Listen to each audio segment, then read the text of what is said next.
Jelajahi cara baru mendapatkan informasi. Download Metro TV Extend sekarang. Golkar dan PAN resmi berkoalisi untuk mendukung pencapresan Prabowo Subianto. Momen itu pun banyak disebut kubu Ganjar Pranowo, serupa kala Joko Widodo dikepung di Pilpres 2014 silam.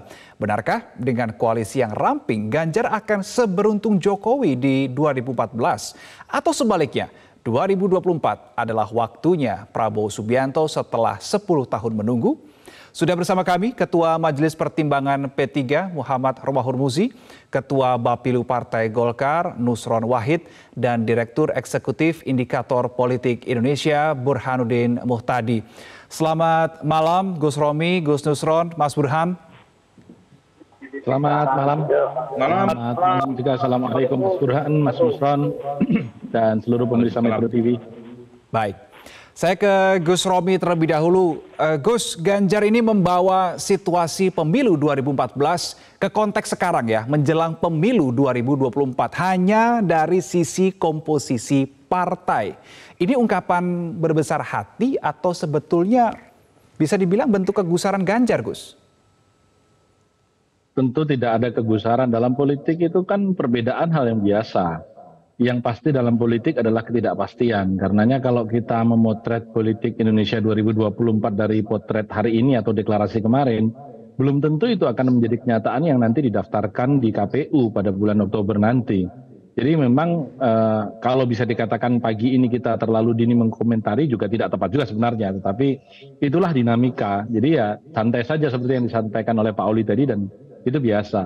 Yang kedua, apa yang disampaikan Pak Ganjar itu kan refleksi sejarah bahwa dua kejadian penting di dalam proses election kita yang saya ingin sitir pada malam hari ini. Pertama adalah Pilpres 2014, di mana waktu itu pendukung Pak Prabowo versus Pak Jokowi itu 6 versus 4. Artinya 6 partai versus 4 partai.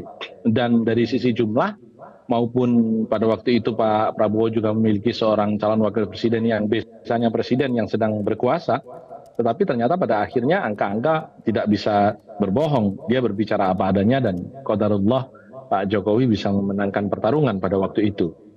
Artinya jumlah dukungan partai politik itu tidak selalu sejalan dengan dukungan pada saat pencalonan presiden dan wakil presiden.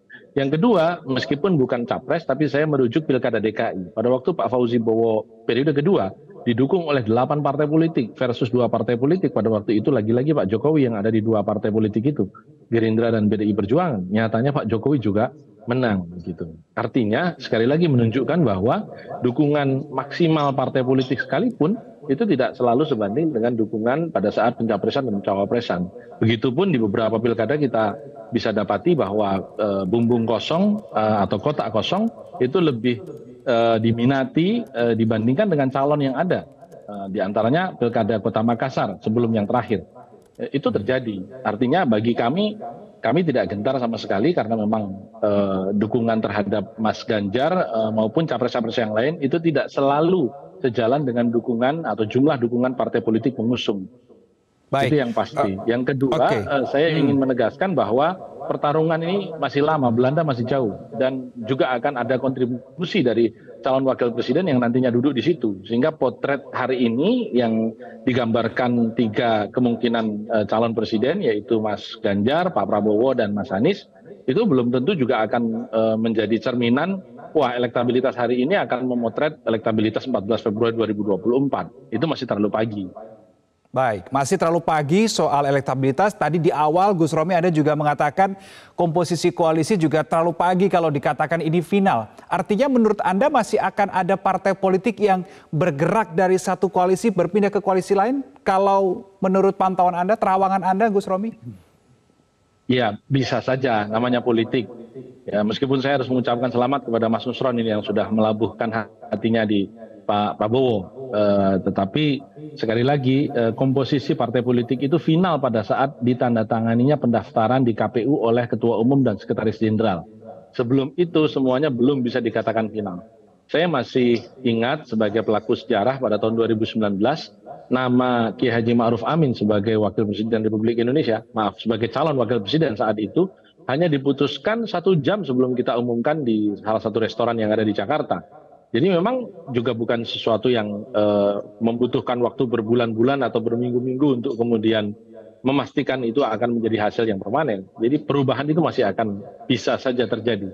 Meskipun secara normal tentu kita menganggap bahwa koalisi yang hari ini sudah terbentuk itu bisa dikatakan hampir final. Meskipun belum final, sekali lagi.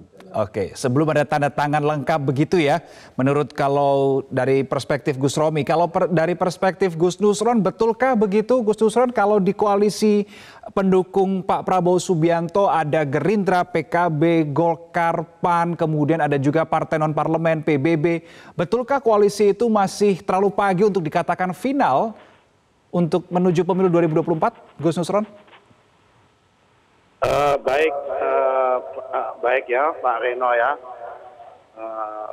Apa yang disampaikan oleh Mas Romi tidak ada yang salah ya. Memang di dalam politik tidak ada yang final.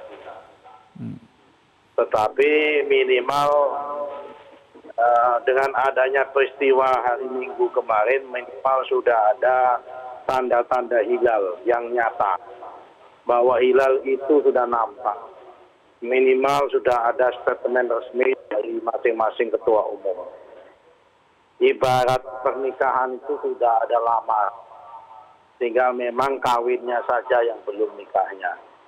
Nah, tinggal tunggu masalah hari saja pernikahannya itu. Ya memang janur belum melengkung, janur kuning. Tetapi pembicaraan antar orang tua yang itu tinggal menentukan hari saja itu sudah matang.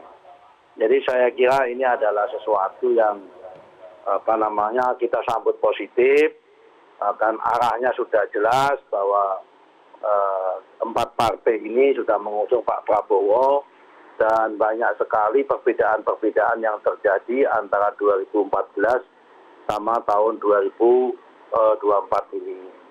Minimal perbedaan-perbedaan itu adalah pertama, tadi sudah disampaikan bahwa dulu Pak Jokowi itu oposisi.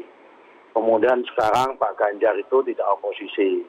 Kemudian yang paling kuat pengaruhnya dulu adalah Pak Prabowo meskipun didukung banyak partai, tapi dulu pemilunya itu adalah pemilu dulu. Legislatifnya tidak bersamaan dengan pemilu Pilpres. Nah kali ini itu bersamaan dengan antara Pileg dengan Pilpres itu bersamaan. Dan yang nomor 3 yang membedakan adalah Pak Prabowo itu pada konteks kejadian tahun ini itu adalah menjadi solusi atas kebutuhan bangsa Indonesia. Yaitu figur yang tadi saya sampaikan di salah satu media online yang bisa mengakhiri pembelahan, polarisasi dan fragmentasi politik aliran yang sangat tajam dan mengkristal pada 2 Pilpres sebelumnya, yaitu Pilpres tahun 2014 dan Pilpres tahun 2019, di mana kita ada fenomena kampret, fenomena cepong, fenomena kartun dan sebagainya, itu bisa diakhiri lewat koalisi besar ini. Bisa dikatakan koalisi adalah koalisi rekonsiliasi nasional. Ini menandakan bahwa bangsa Indonesia lebih positif, lebih rasional mendatang dalam menatap masa depan demokrasinya. Yang keempat, suasana psikologi dan sifat-sifat Pak Prabowo sudah nampak berubah. Dulu sangat dicerminkan yang temperamental, yang keras. Hari ini figur Pak Prabowo itu sudah banyak berubah dan mempengaruhi persepsi publik, dia sangat humanis dan sebagainya. Baik. Saya kira ini banyak perubahan-perubahan yang akan terjadi. Sehingga akan ada banyak perubahan yang terjadi. Sehingga apa yang disampaikan ini kejadian sama dengan 2014, saya kira tidak akan terulang itu. Tidak akan terulang. Baik, saya ke Mas Burhan deh. Pernyataan Ganjar soal yang membawa konteks pemilu 2014 ke konteks pemilu 2024 ini ada yang menilai juga sebagai bentuk kegusaran. Nah, saya ingin tahu dari kacamata Mas Burhan, kegusaran Ganjar ini kenapa bisa dinilai ini kegusaran? Ini lebih karena jumlah partai yang ramping atau karena melihat ada tondo-tondo tangan Jokowi di kubu Prabowo? Ya kalau misalnya pihak yang mengatakan pernyataan Mas Ganjar sebagai indikasi kegusaran, saya ada dasarnya juga. Dan menurut saya kalau kita lihat dari argumen yang mengatakan bahwa apa yang terjadi dengan sekarang itu disamakan dengan 2014, menurut saya juga tidak persis sama. Pertama, bagaimanapun Pak Jokowi bukan Mas Ganjar. Atau sebaliknya, Mas Ganjar bukan Pak Jokowi. Dan jangan lupa pada saat 2014, saat itu PD Perjuangan memberi keleluasaan buat kelompok relawan untuk mengambil inisiatif. Nah sekarang kritik terbesar buat PD Perjuangan adalah relawan politik yang bersifat volunteeristik itu diatur oleh partai. Dan ini membuat gerak relawan menjadi kurang begitu leluasa seperti yang dialami di 2014. Dan tentu saja kalau kita perbandingkan 2014 dengan 2024, itu aktornya juga berbeda. PKB di 2014 itu menjadi penyokong Pak Jokowi, sekarang justru menjadi pendukung utama Pak Prabowo sebelum Golkar dan PAN masuk bergabung mengusung Pak Prabowo kemarin di tanggal 13. Jadi ada banyak perbedaan konteks, meskipun gambar besarnya saya setuju. Ya, jadi apa yang dikatakan oleh kawan-kawan PD Perjuangan kemudian diulang kembali oleh Mas Romi, yaitu konteks besarnya adalah dukungan partai itu tidak serta-merta tegak lurus atau otomatis di backup, disupport oleh basis masanya. Dan secara teoritik ini disebut dengan istilah split ticket voting. Jadi keputusan pada tingkat elit, entah itu Golkar, P3, PD Perjuangan, Gerindra, PAN, semua partai itu tidak serta-merta diikuti oleh konstituen masanya di bawah. Dan ini yang kemudian menjadi penjelas mengapa Pak Jokowi meskipun hanya didukung oleh 4 partai di 2014, oleh PD Perjuangan, PKB, kemudian Hanura dan Nasdem, tetapi suaranya jauh di atas perolehan gabungan keempat partai yang mendukungnya. Karena ada sempalan atau splitters dari konstituen partai-partai yang mengusung Pak Prabowo yang berpindah ke Pak Jokowi. Jadi konteks besarnya itu. Jadi meskipun didukung oleh 4 partai besar, Pak Prabowo ini tidak bisa merasa nyaman, udah pasti menang. Karena bagaimanapun kalau kita lihat basis massa keempat partai ini belum seluruhnya solid. Bahkan PKB yang sudah setahun mendukung Pak Prabowo, Reno, itu sebagian besar pendukungnya masih ke Mas Ganjar. Ini data surveinya begitu. Meskipun PKB sudah sejak setahun yang lalu tanda tangan piagam kerjasama dengan Pak Prabowo. Artinya ya masih banyak PR. Nah untuk Golkar dan PAN menurut saya menarik. Karena basis masanya sebagian besar sudah memilih Pak Prabowo. Jadi ketika elit partainya tanda tangan mengusung Pak Prabowo, pada dasarnya tidak terlalu banyak penolakan di tingkat basis masanya di bawah. Nah kalau Gus Romi ini agak kebalik memang. Basis massa P3 sebagian besar itu ke Anies gitu. Nah ini kan menarik ini ya. Sementara elit partainya mengusung Mas Ganjar. Jadi memang di situ poinnya, ada banyak hal yang harus dikerjakan karena pemilu juga masih jauh, masih ada 6 bulan.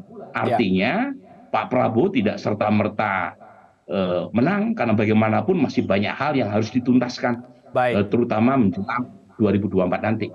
Cara mudah mendapatkan informasi dengan satu sentuhan jari. Download Metro TV Extend.